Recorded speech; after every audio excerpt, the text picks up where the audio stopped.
The $40 million business deal day finally arrived. Isabella, my employer, was unable to respond to the client's enquiries and was standing motionless. Then, Kevin, our previous manager, grinned and got up. "I'm sorry, everyone," he started. "It seems she has completely forgotten about the mishandling of the previous contract." Everything made sense to me at that very moment. Kevin set Isabella up for failure by purposefully failing to provide her with a suitable briefing and withholding information about previous events. I had had enough of seeing her suffer. With determination, I got up, moved to the stage, and took a position next to Isabella. I then took out another set of materials and started talking clearly.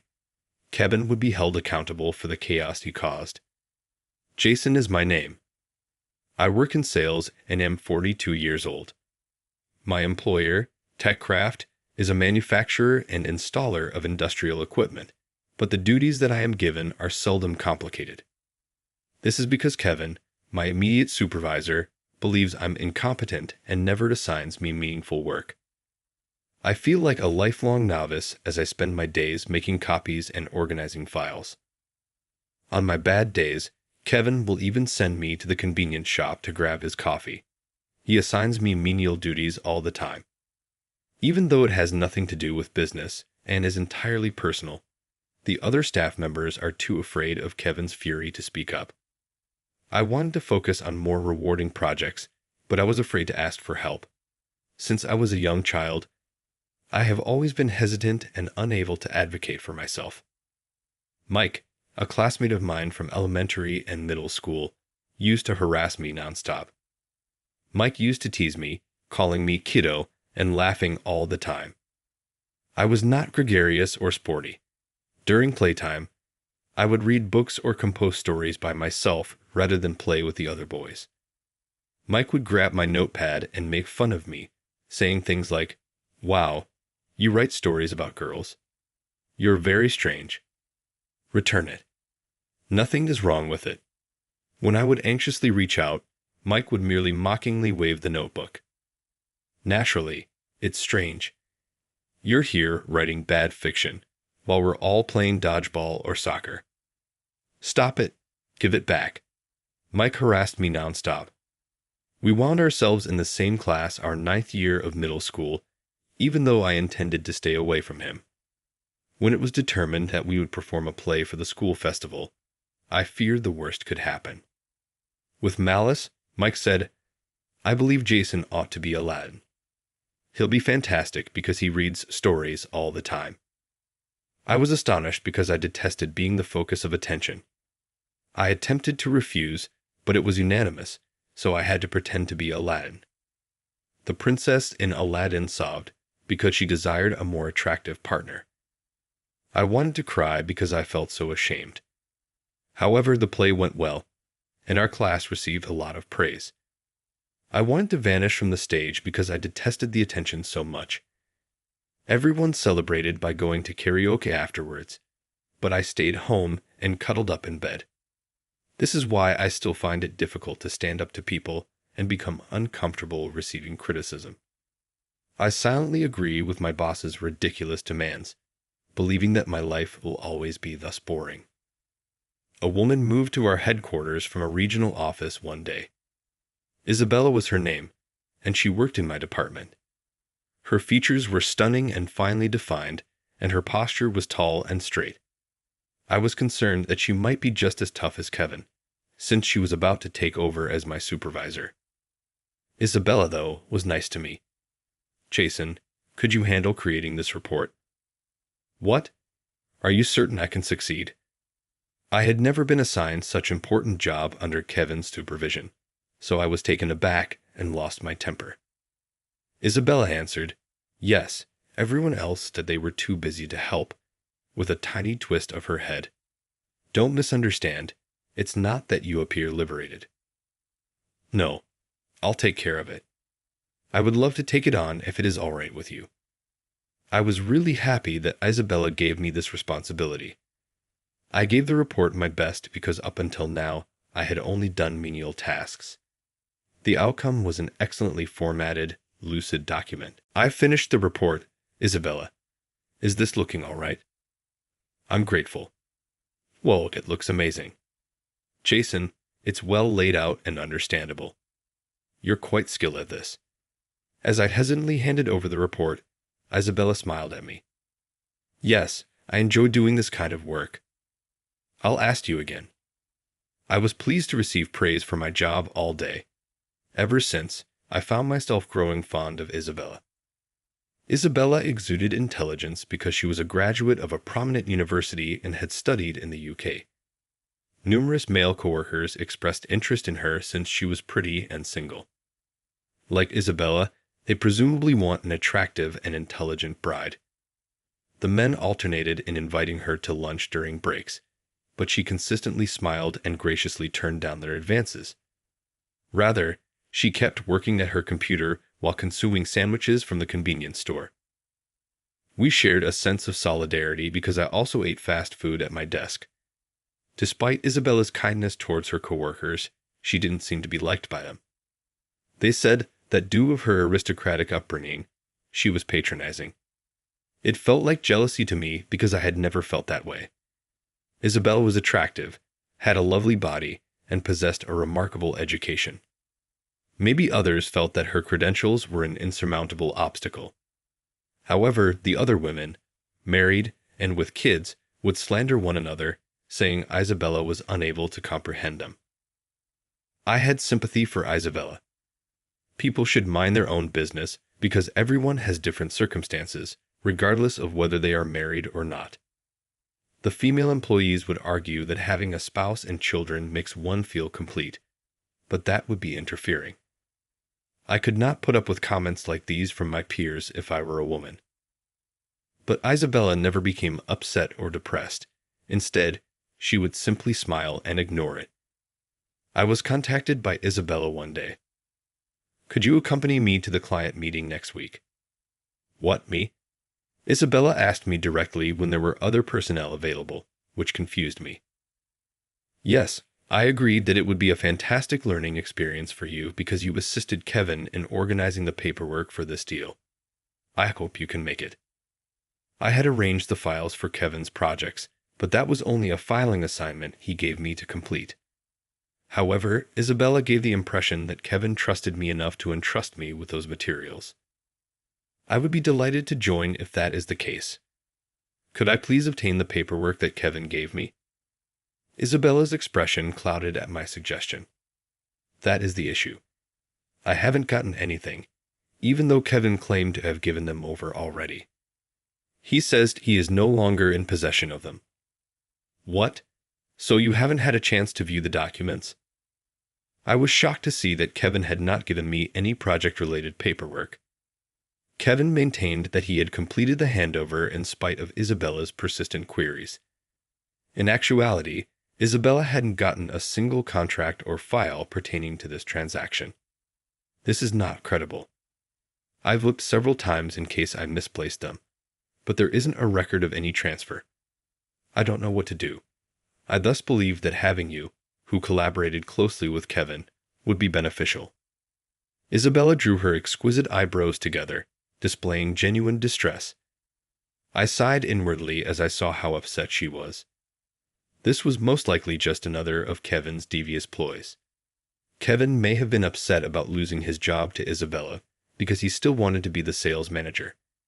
He unleashed his resentment on our team, including me, in the days before his transfer.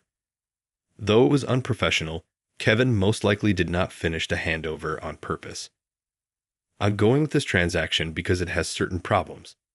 There has to be a scheme to involve Isabella, who is ignorant of the circumstances and the proceedings. I was enraged with Kevin for haunting our department long after he had left. I recognize, even if I'm simply an employee, I'll go. I am unsure about my level of assistance. Don't say that about yourself, please. You put up a lot of effort, regardless of your status, and it will be rewarded. Isabella's heart warmed mine with her earnest expression. All right, I'll try my best. Kindly include me in the journey. I'm grateful. I am depending on you. Isabella smiled brightly, and I nodded resolutely. I'd been requested to go with her, so I'd taken my time going over the relevant files in the archives. Kevin had given me the task of filing, so I knew precisely where everything was. I gathered the most crucial records and gave them to Isabella. We weren't quite ready for the meeting until late last night, but we were eventually. When we met that day, Isabella gave me a bow. Jason, without you, this would not have been possible. Many thanks for it. No, not at all. Isabella, this is the outcome of your labor of love. Let us make an outstanding presentation. After arming ourselves, we made our way to the conference room where our clients were anticipated. At my job, TechCraft, we build and install industrial machinery, and we were attempting to get an order in for machine parts. Dealing with $40 million on the line, this had to work. There were several of our company's executives in attendance. Unexpectedly, Kevin attended the meeting as well. I was confused inside, yet the meeting started. Isabella used the resources we had jointly prepared to begin her presentation with ease. But after only 10 minutes, the meeting was adjourned. Employees of the client started muttering to each other, and Mark raised his hand. Before we proceed with this deal, could you explain the issues from the previous transaction? What? The previous transaction? Isabella glanced at me, seeming perplexed. I attempted to ask other staff members for clarification because I was likewise ignorant of any problems with the prior agreement. Then I caught Kevin giving me a menacing smile. What is the issue? Be quick to respond to their enquiries. It was Kevin who pointed out to me that we were being set up. Now, everyone was focused on Isabella. We asked for an early delivery, but it was ultimately postponed for around half a year. Furthermore, the product was supplied without fulfilling the specified requirements. How are you going to handle this? The other party explained that the prior transaction involved a project that Kevin had requested. Their responsibility was to produce and set up the equipment that the customer had specified. By the deadline, however, the installed equipment did not resemble the specifications specified in the contract. The location received numerous complaints as a result of the delivered equipment's production speed and precision being much lower than what was ordered. However, Kevin did nothing in reaction to these grievances and moved to a new role, handing everything up to the new manager. Kevin did not give Isabella any relevant documents in spite of this. Consequently, we went into this $40 million sale without taking care of the issues from the last transaction. Well, Isabella thumbed through her notes furiously, but she was unprepared for this. Panic set in, turning her pale skin even paler. Content with the mayhem he had created, Kevin started to talk. I apologize to all of you. It appears that she has forgotten everything regarding the improper handling of the prior contract. The executives started muttering, and a few of them sent sharp glances towards Isabella. Isabella was on the point of panic, overpowered by the executives' scrutinizing gaze and their unexpected questioning. Kevin appeared content with Isabella's circumstances as he sat back and crossed his arms. That's when I finally realized what was going on. Kevin had purposely delayed handing over the keys and kept Isabella unaware of previous cases in the hopes that she wouldn't succeed. He must have planned this to derail Isabella's plans and get back his job as sales manager. However, I refused to allow that to occur. Isabella is a fantastic supervisor that shows concern for her staff members and is a hard worker. I could take no more of her suffering. With determination, I got up and moved to the stage to stand next to her. I then removed another set of paperwork and spoke confidently, saying, I appreciate your ongoing business. We have taken all reasonable steps to ensure that the equipment continues to function without interfering with the day-to-day activities of your organization. However, the delivery date. The client said, we can't trust a company that can't meet deadlines. With fury. The original contract had an unrealistic deadline. I said gently, we needed your help to make that deadline, but regrettably, it wasn't given, which is what caused the delay. Kevin was the one who agreed to the contract with the implausible deadline. Kevin was looking at me, frantically shaking his leg and perspiring as I took a quick look at him. I ignored his annoyed expression as I presented the updated paperwork. Here is the original contract. Why do you have that? Kevin's moan was audible to me. It was during my preparation for this presentation that I came upon the prior contract. It was a lot of material, so I hadn't told Isabella, but it was the appropriate decision to bring it up. While our organization did not meet all of the requirements listed above, the reality remains that the delay cost us a great deal of money. We did all necessary repairs following delivery, as I previously stated. There shouldn't be any operational interruptions because you are presently operating the device without any problems. In response to my assertions, the other person began muttering once more. After calling the location, one of them verified that what I had said was true. However, because of the wait, we are requesting payment for the lost revenue. We want an apology and payment because the performance fell short of our expectations. The paper makes it very obvious that the standards that were provided were reference values. In addition, as I previously stated, the delay resulted from your lack of cooperation, and we've made sure there are no interruptions to operations. I replied once more, proudly presenting the contract. The other party hurried to get word from their business. We truly apologize for the inconvenience. However, the delay did happen. In the future, we won't impose arbitrary deadlines. I looked at Kevin, who was pale now, his eyes narrowed as he glared at me. The executives were now skeptical of Kevin, as the contract made it quite evident that he was in charge of the last deal. Even with the unforeseen problems, we took care of them right away. We will always strive to prevent any harm to our clients, as demonstrated by our prompt repairs last time. I bowed deeply to end the talk. I noticed the client's look of trust when I looked up. Everything you stated is accurate, as verified by our headquarters. We too made mistakes that interfered with our ability to work with your organization, but we value your quick response. After that, everything went smoothly, with Isabella giving the important portion of the presentation. We ultimately closed the $40 million contract with success. Isabella appeared relieved after. I am so grateful for today. You made it happen, Jason, and the deal was sealed. But how did you do it with such skill? Really, who are you? Well, just as I opened my mouth to respond, a furious Kevin barged over. What was that about today, and why is this useless Jason here meddling in the deal? I said gently, you should be more concerned about your own position, gesturing behind him. Kevin whirled around, his face contorted in disbelief, saying, What? The executives were standing there, staring at Kevin. In particular, Executive Vice President Tim appeared enraged. What does this have to do with the last contract? A manifestly unattainable timeline and dubious language. Well, it was just a small mistake. Kevin instantly bowed over, trying to think of something to justify. His haughty demeanor towards me had vanished entirely. We knew we lost a $40 million deal, mistake or not.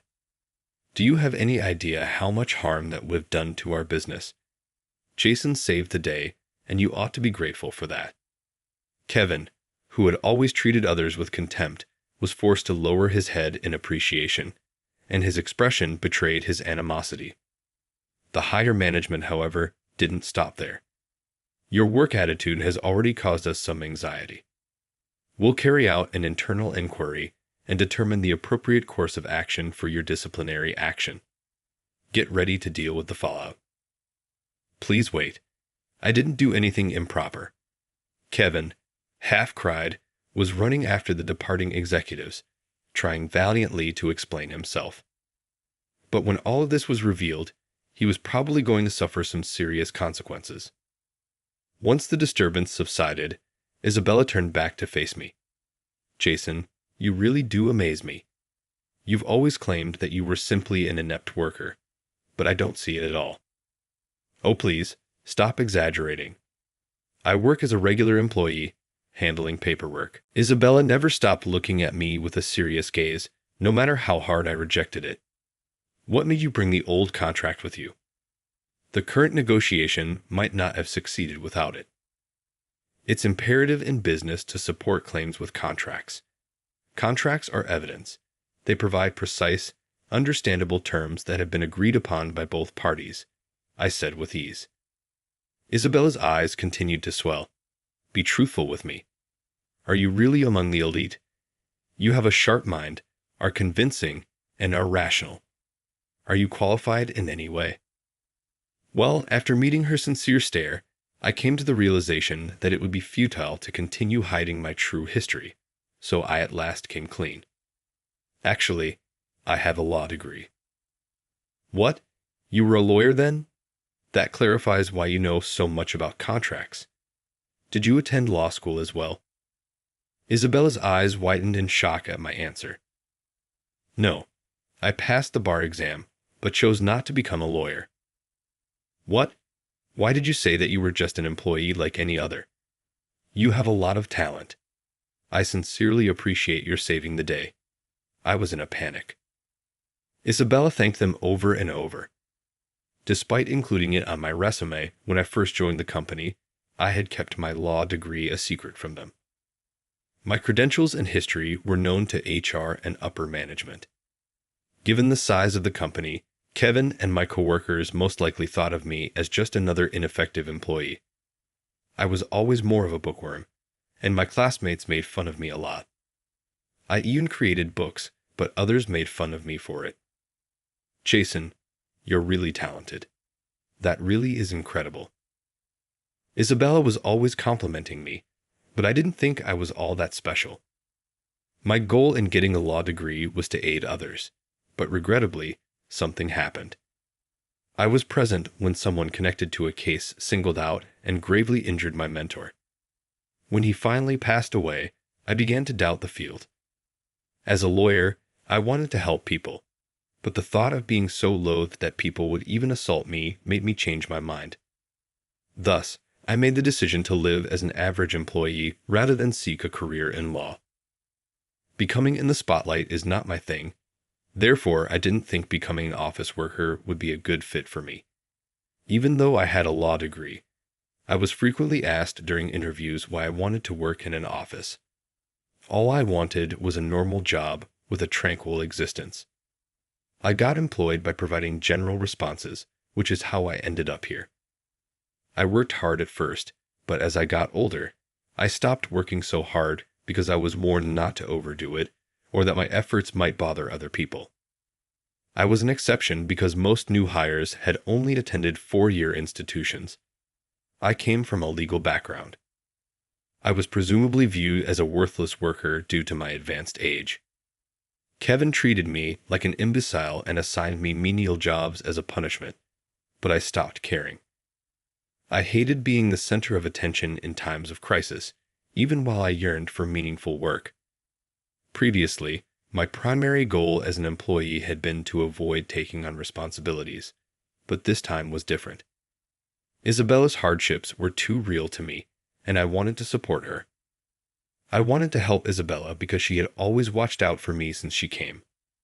She listened to the end with teary eyes as I told her about my background. I was a little happy to see her cry for me. Jason, you're a kind and compassionate person. I believe you're too sensitive to deal with hard facts, which is why you shouldn't have been a lawyer.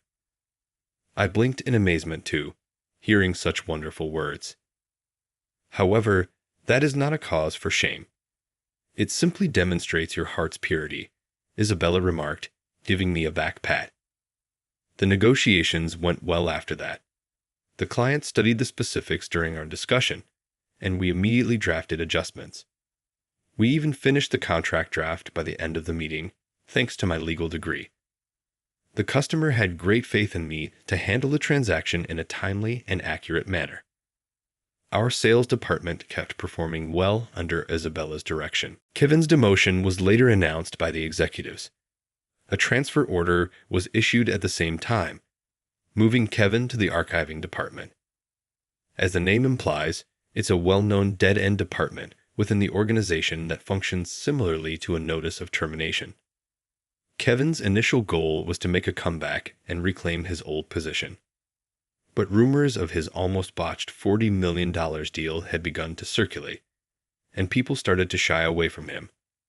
Within 2 months, Kevin's spirit crumbled from lack of employment and social engagement. He voluntarily resigned from the company and submitted his resignation. Eventually, Kevin was hired by one of our company's subcontractors, but he continued to cause issues there as well. Reluctant to let go of his former success, he constantly insulted his new bosses. In the end, he was unable to fit in and quit once more, which resulted in several unsuccessful job searches. Kevin's reputation had grown within the sector, and he was unable to secure a long-term job. He now works during the day to support himself, doing physical labor tasks like building roads.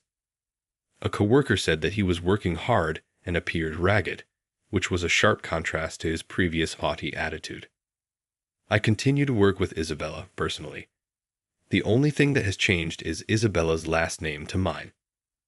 I finally plucked up the confidence to tell her how I really felt after everything. She seemed a little surprised when I told her that I had liked her when we first met, but she smiled sweetly and nodded. Jason, I've always liked you too. I skipped lunch to be with you at my work. Really? We discovered that we felt the same way about each other. We tied the knot. For business purposes, we use our former last names at work, but at home, we relish our happy married life. The best thing that ever happened to me was meeting Isabella. I would have remained a quiet, routine employee without her. I think that by sticking by and supporting one another, we can overcome any obstacles life presents. I took her hand as I thought that. She gave me a solid squeeze in return, assuring me